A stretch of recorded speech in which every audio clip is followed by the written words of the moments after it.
وقت کی بات ہے، دور کسی گاؤں میں ایک کسان رہتا تھا جس کا نام فضل الدین تھا۔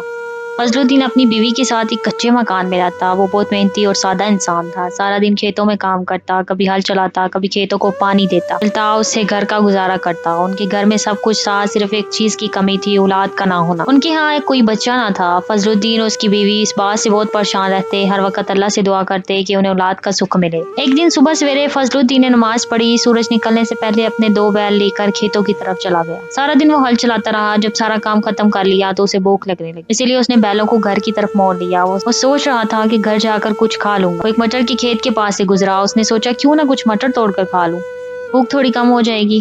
اس نے بیلوں کو ایک درخت کے پاس باندھا، آہستہ سے مٹر کے کھیت میں چلا گیا۔ اس نے کچھ تازہ مٹر توڑے اور کھانے لگا۔ مٹر کھاتے کھاتے اس کی نظر اچانک پاس ہی کسی ہلتی چیز پر پڑی۔ قریب جا کر دیکھا تو وہ حیران رہ گیا، وہاں ایک بہت پیاری اور ننھی سی بچی پڑی تھی۔ فضل الدین نے چاروں طرف دیکھا، دور دور تک کوئی نہ تھا۔ اس نے کافی دیر انتظار کیا مگر کوئی نہ آیا۔ تھک ہار کر اس نے آسمان کی طرف دیکھا، اللہ سے دعا کی، اللہ میں اس بچی کو اپنی بیٹی سمجھ کر گھر لے جا رہا ہوں۔ یہ کہہ کر اس نے بچی کو پیار سے اٹھایا اور گھر کی طرف چل دیا۔ گھر پہنچ کر اس نے بچی بیوی کی گود میں رکھ دی۔ بیوی یکدم سے چونک گئی، یہ کون ہے؟ آپ اسے کہاں سے لائے ہیں؟ اس نے حیرانی سے پوچھا۔ فضل الدین مسکراتے ہوئے بولا، شاید یہ اللہ کا ہمارے لیے انعام ہے۔ پھر اس نے بیوی کو پوری بات بتائی۔ بیوی کی آنکھوں میں آنسو آ گئے، وہ ننھی بچی کو دیکھ کر بہت خوش ہوئی، بولی یہ تو اللہ نے ہمیں بہت بڑا تحفہ دیا ہے۔ اس دن سے فضل الدین اور اس کی بیوی نے اس بچی کو اپنی بیٹی مان کر پالنا شروع کر دیا۔ انہوں نے اس کا نام یسریٰ رکھا۔ دونوں اس کی بہت دیکھ بھال کرنے لگے۔ یسریٰ اپنے ماں باپ کے پیار میں بڑی ہونے لگی۔ وقت آہستہ آہستہ گزرتا گیا مگر قسمت کو کچھ اور ہی منظور تھا۔ یسریٰ 10 سال کی ہو گئی۔ ایک دن فضل الدین اور اس کی بیوی روز کی طرح کھیت میں کام کرنے گئے۔ اس دن یسریٰ گھر پر اکیلی تھی۔ دونوں میاں بیوی کھیت میں کام میں مشغول تھے۔ اچانک کھیت میں ایک زہریلا سانپ نکلا۔ اس نے دونوں کو ایک ایک کر کے ڈس لیا۔ کھیت سنسان تھا، دور دور تک کوئی نہ تھا جو مدد کر سکی۔ فضل الدین اور اس کی بیوی تڑپ تڑپ کر وہیں مر گئے۔ جب یسریٰ کو یہ خبر ملی تو اسے بہت بڑا صدمہ لگا، وہ بری طرح رونے لگی۔ اس کے ماں باپ نہیں رہے، وہ اکیلی ہو گئی تھی، مگر یسریٰ کے پڑوسی جو اسے بہت پیار کرتے تھے، انہوں نے اس کی دیکھ بھال کا فیصلہ کیا۔ انہوں نے اسے اپنی بیٹی کی طرح خیال رکھا۔ یسریٰ آہستہ آہستہ بڑی ہوئی، جوان ہو گئی۔ گاؤں والوں نے اس کی شادی ایک ابرار نامی لڑکے سے کر دی۔ ابرار کا کوئی بھی خاندان نہ تھا۔ شادی کے کچھ دنوں بعد ہی ابرار کو اپنے کام پر واپس جانا پڑا۔ ابرار نے یسریٰ کو اس کے مائکے چھوڑ دیا۔ وقت اسی طرح گزرتا رہا۔ ایک دن یسریٰ اپنی سہیلیوں کے ساتھ گاؤں کے کنویں پر پانی بھرنے گئی۔ کنویں کے پاس ایک اونچی دیوار تھی جس کے پیچھے ایک چور چھپ کر بیٹھا تھا۔ وہ گاؤں میں کسی گھر میں چوری کرنے آیا مگر صحیح موقع ڈھونڈ رہا تھا۔ جب یسریٰ اور اس کی سہیلیاں کنویں پر پہنچی تو آپس میں باتیں کرنے لگی۔ ہر کوئی اپنے خاندان کی باتیں بتا رہا تھا، کوئی اپنے بھائی کی، کوئی ماں باپ کی۔ یہ سب سن کر یسریٰ کا دل اداس ہو گیا۔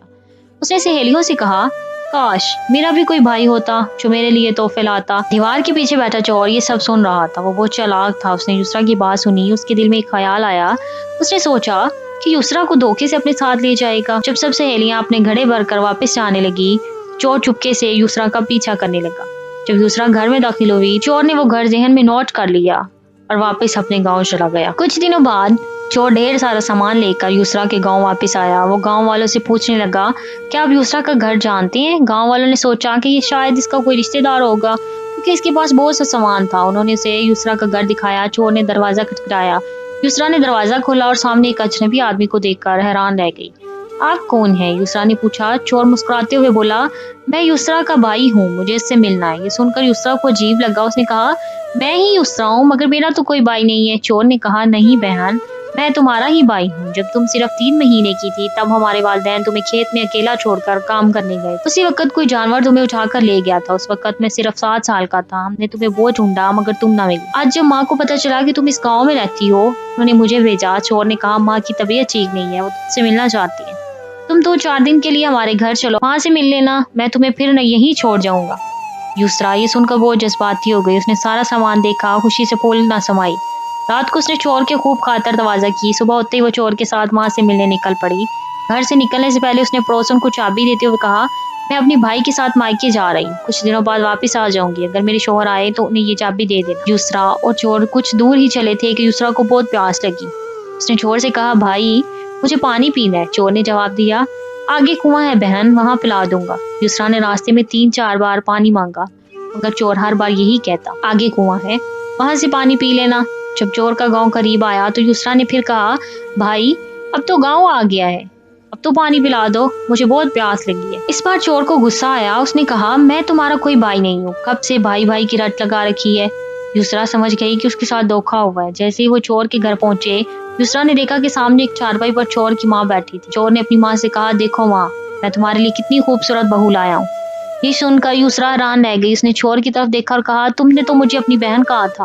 چور ہنسا اور بولا، جب تم کنویں پر پانی بھر رہی تھی تب بھی میں نے تمہیں پسند کر لیا تھا، اسی لیے تمہیں دھوکے سے یہاں لایا ہوں۔ کچھ وقت بعد چور کے باقی دو بھائی بھی گھر آ گئے۔ ان میں سے ایک مسعود تھا جس کی ایک آنکھ نہیں۔ ان سب نے جب یسرا کو دیکھا، اس کی خوبصورتی دیکھ کر آپس میں لڑنے لگے۔ ہر کوئی کہنے لگا کہ وہ یسرا سے شادی کرے گا۔ چوروں کی ماں نے یہ دیکھ کر کہا، میرے پیارے بیٹو، تم اس لڑکی کے لیے آپس میں مت لڑو، تم سب چوری کرتے ہو۔ اب کی بار تم سب چوری کرنے جاؤ اور جو سب سے قیمتی سامان لائے گا میں اسی کے ساتھ اس لڑکی کی شادی کر دوں گی۔ چور بہت خوش ہوئے اور چوری کرنے نکل گئے۔ یسرا نے سوچا، یہ جگہ بہت خطرناک ہے، مجھے یہاں سے کسی بھی طرح نکلنا ہوگا۔ ایک دن چوروں کی ماں نے یسرا سے کہا، بیٹی تم تو بہت خوبصورت ہو، تمہارے بال بھی کالے اور گھنے ہیں، تم ایسا کیا کرتی ہو؟ یسرا نے اپنی چالاکی سے کہا، کچھ نہیں ماں جی، میں اپنے بالوں کا بہت خیال رکھتی ہوں، آئیے میں پہلے آپ کو نہلا دیتی ہوں پھر بال بنا دوں گی۔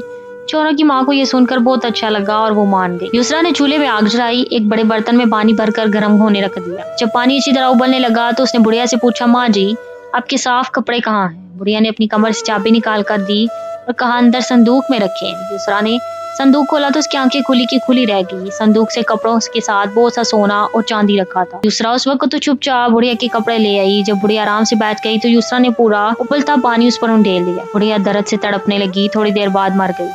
یسرا نے اسے نئے کپڑے پہنائے، ایک چادر سے ڈھانپ کر چارپائی پر لٹا دیا جیسے وہ سو رہی ہو۔ پھر اس نے گھر میں رکھی ایک بلی کو آٹا پیسنے والی چکی سے باندھ دیا۔ بلی ادھر ادھر بھاگنے لگی تو چکی چلنے لگی۔ اب یسرا نے وہ سارا چوری کا سامان جو صندوق میں تھا ایک بیل گاڑی میں رکھا، اپنے گاؤں کی طرف چل پڑی۔ جب یسرا اپنے گاؤں پہنچی تو سب نے سوچا کہ اس کی ماں نے اسے بہت سا سامان اور زیور دیا ہے، کسی کو کچھ پتہ نہ چلا۔ ادھر جب چور چوری کر کے واپس آئے تو انہوں نے دیکھا کہ دروازہ بند ہے مگر اندر چکی چل رہی ہے۔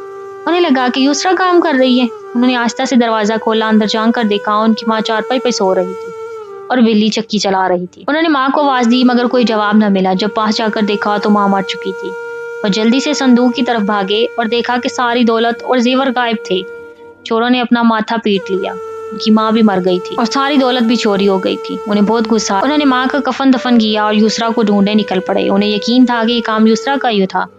ڈھونڈتے ڈھونڈتے وہ رات کو یسرا کے گھر پہنچے۔ یسرا کو معلوم تھا کہ چور اسے ڈھونڈتے ہوئے ضرور آئیں گے، اسی لیے اس نے اپنے گھر کا دروازہ ہٹوا کر وہاں ایک دیوار بنوا دی۔ جب چوروں نے یسرا کا گھر دیکھا تو حیران رہ گئے۔ بڑے چور نے کہا، گھر تو یہی ہے مگر دروازہ کہاں گیا؟ سب بھائی آپس میں باتیں کرنے لگے۔ ان کی آواز سن کر یسرا جاگ گئی اور ان سے نمٹنے کے بارے میں سوچنے لگی۔ چوروں نے سوچا دروازہ نہیں مل رہا تو دیوار میں سوراخ کرتی ہیں۔ وہ دیوار میں سوراخ کرنے لگے۔